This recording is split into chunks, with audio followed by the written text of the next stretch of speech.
တို့ဒီနေ့မုံလက်ဆောင်ချွတ်ချိုအေးအေးလေးကိုတူတူလှုပ်တော့ရအောင်နော်အရင်ဆုံးကတော့ထညက်ရီချွတ်ချိုလေးလှုပ်ကြမယ်နော်ငါဒီထညက်လေးကိုသုံးပါတယ်မြန်မာနိုင်ငံကမုံလှုပ်ထညက်လေးနဲ့တော်တော်လေးဆင်နေပေါ့နော်ဒီထညက်လေးကိုလေးတုံးသုံးပါမယ်ပြီးရင်ရေကတော့900မီလီထည့်မယ်ပေါ့နော်စားဟိုကတော့လက်ဖက်စားစွန်းနဲ့စွန်းတစ်ဝက်လောက်ထည့်ပါမယ်ရှင်ထညက်ခဲလေးတွေအကုန်ပျော်သွားပြီးတော့လေဒီထညက်ရီအိုးလေးကစူပွက်လာတဲ့အထီလေးပဲတို့တဲမှာပါနော်ဖြစ်တဲ့အထီတဲစရာမလိုပါဘူးရှင်မီးကိုလည်းလဲလဲလောက်ပဲသုံးပေးပါနော်အခုဆိုရင်ကတော့ထညက်အိုးလေးလည်းစူပွက်နေပြီထညက်လေးတွေအကုန်လုံးကလည်းဖြော်ပြီဆိုရင်တော့မီးပေါ်ကချပါမယ်နော်ဒီလိုမျိုးစကားလေးနဲ့စစ်ချပြီးတော့လေထညက်ရည်လေးတွေကိုအေးခံထားလိုက်ပါမယ်ရှင်အခုမုံလက်ဆောင်ဘက်လေးလောက်ကြမယ်နော်မုံလက်ဆောင်ဘက်ကိုတော့ငါဆန်မှုန့်ရဲ့ပြီးတော့ပီနန်အမှုန့်ရဲ့သုံးပြီးတော့လုပ်ပါမယ်ရှင်ဆန်မှုန့်ကိုကြတော့100 gram ထည့်ပါတယ်ပြီးတော့ပီနန်အမှုန့်ကိုကြတော့50 gram ထည့်ပါတယ်စားကိုတော့လက်ဖက်စားစွန်းတစ်ဝက်လောက်ထည့်ပါမယ်နော်ဆန်မှုန့်လေးနဲ့ပြီးတော့ပီနန်မှုန့်လေးတွေရောသွားအောင်ခဏလောက်မှွေပြီးသွားပြီဆိုရင်တော့ရေကို600မီလီထည့်ပေးပါမယ်ပြီးတော့ရင်တော့အကုန်လုံးပျော်သွားတဲ့အထိလေဒီလိုကြက်ဥခောက်တန်းလေးသုံးပြီးတော့မှွေပေးလိုက်ပါမယ်နော်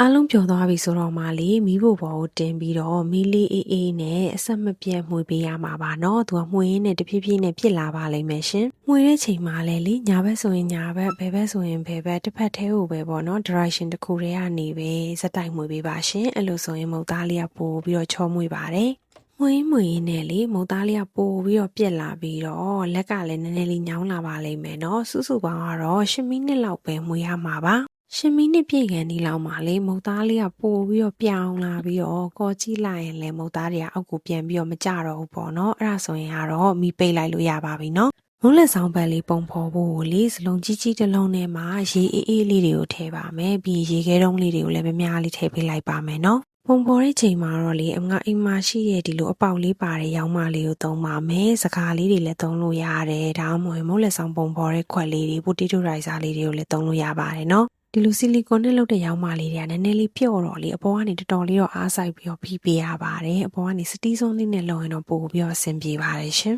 ပုံမှန်ကတော့ဒီလိုမုံလက်ဆောင်ဘက်လေးတွေကလေကွန်ဆာထုံးကနေထုံးရည်ကြီးလေးယူပြီးတော့လုပ်ကြတာပါရှင်ကွန်ဆာထုံးလွယ်တကူဝယ်လို့မရတဲ့နေရာတွေအတွက်လေဒီနည်းလေးကတော့အဆင်ပြေပါတယ်ပုံမှန်ကတော့ထုံးရည်ကြီးကတော့ဒီမုံလက်ဆောင်ဘက်လေးတွေကိုနည်းနည်းလေးပုံမာပြီးတော့ချူပြီးဖြစ်အောင်လုပ်ပေးတာပါရှင်ထုံးရည်ကြီးမပါဘဲနဲ့လေမုံလက်ဆောင်ဘက်လေးတွေကတောင်းလေးဖြစ်ဖို့ဆိုရင်ပြီးတော့ပြီးနဲ့အမှုံလေးကိုပို့သုံးပေးရတယ်ပြီးတော့ပုံလေးဖော်ပြီးရင်လည်းတမ်းမသုံးဘဲနဲ့ရေခဲရည်ထဲမှာ15မိနစ်လောက်ထားပေးပါနော်နောက်ပြီးတော့လေမုံနှစ်တွေကိုမိဖို့ပေါ်ကချက်ချပြီးချင်းအေးမသွားခင်ပုံစံလေးကိုမြန်လေးဖော်ပေးပါနော်မုံလက်ဆောင်ဘက်လေးကအောင်မြင်မအောင်မြင်သိချင်တော့ဒီလိုလက်လေးနဲ့ဖိကြည့်ပေးပါပြတ်ထွက်မသွားဘူးဆိုရင်ဒါအောင်မြင်ပါတယ်နော်တွဲစားဖို့ငါအုံးသီးပတ်လေးတွေကိုလည်းချစ်ထားပါတယ်ပွဲပြင်တော့မယ်ဆိုရင်ကတော့အရင်ဆုံးရေခဲလေးထည့်တယ်ပြီးတော့မုံလက်ဆောင်ဘက်လေးတွေကိုထည့်ပေးပါမယ်